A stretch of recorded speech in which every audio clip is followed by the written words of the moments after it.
you see these commercials on 12 o'clock at night, these infomercials of children, starving in Africa with their big bellies and the snot coming out and, all these flies kind of flying around them. It's just this very desperate, very gruesome picture.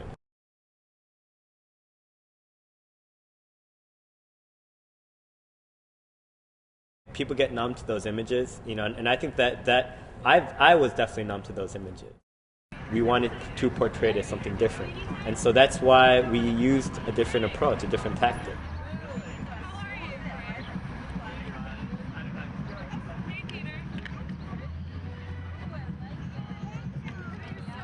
The first step towards action has to be awareness. It has to be telling people about it. It has to be the fact that people are educated about what is going on. A few of my friends and I began a awareness building campaign which employed a bright pink teddy bear mascot that we had purchased on eBay for $150. And we started a campaign called Bear Hugs for Uganda. We wanted to find a very creative way of grassroots fundraising. We did not want to take the easy route, which would be just to write a grant and have our trip totally funded. It was also a way to get other people involved and to spread awareness.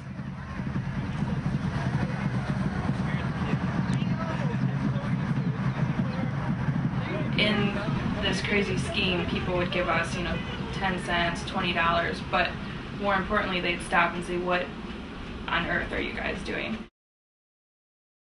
It started when I was working in Kampala, and I was working in the slums. I met an Israeli photojournalist who was looking for some work, or was looking for a story. And I was looking for someone to tell or to document it, to show what I was seeing on a daily basis. And every time this photojournalist would enter the community, all the young people, the young kids would come and grab him because he's this tall white guy with this amazing camera, and they're like, "Hey, take photos of me, take photos of me." And it was very fake almost. Right before the photojournalist left, we were working for 2 weeks.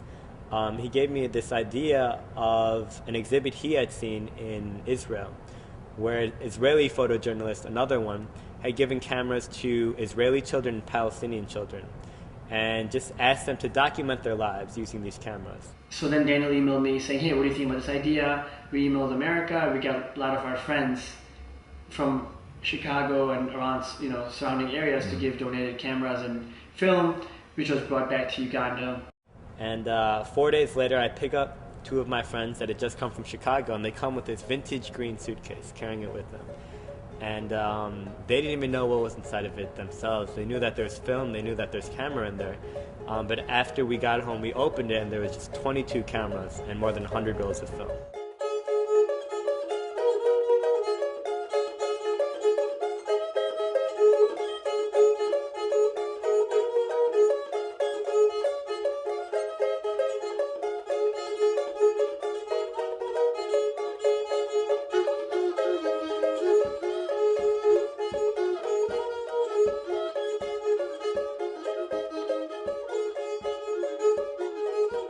We knew that we wanted to use these photos back in America to educate people about the life and the complexity of life in Uganda, and the fact that people smile in Uganda, that people don't have mosquitoes on their faces all the time in Uganda, that people are not all dying of HIV/AIDS, and that the people who do have HIV/AIDS are actually very strong and resilient people. That people in African countries, in Indian countries, in the third world, quote unquote, or the darker nations, have the ability to take care of themselves. And they have a lot to teach us. And we feel that doing something like this will also help these children in a very direct way by providing them with school fees, or medical fees, or, who would have thought that art could have such direct consequences on people's lives.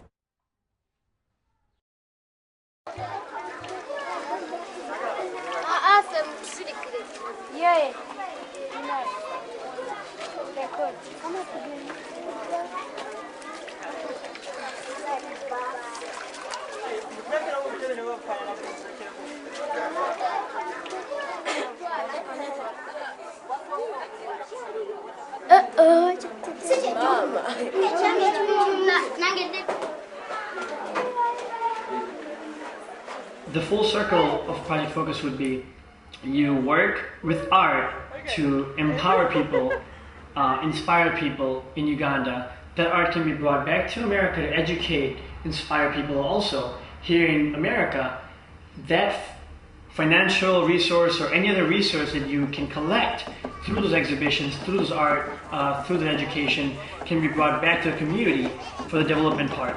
And then the cycle goes back on.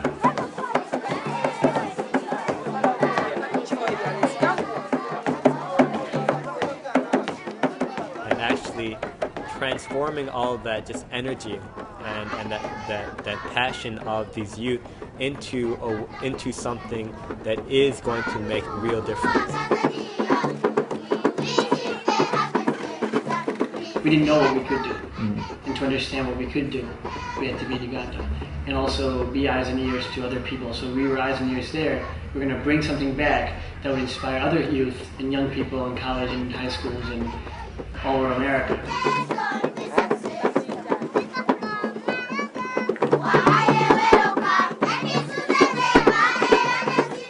This is not an end to itself. It's not just art for the sake of art. It's art for the sake of change.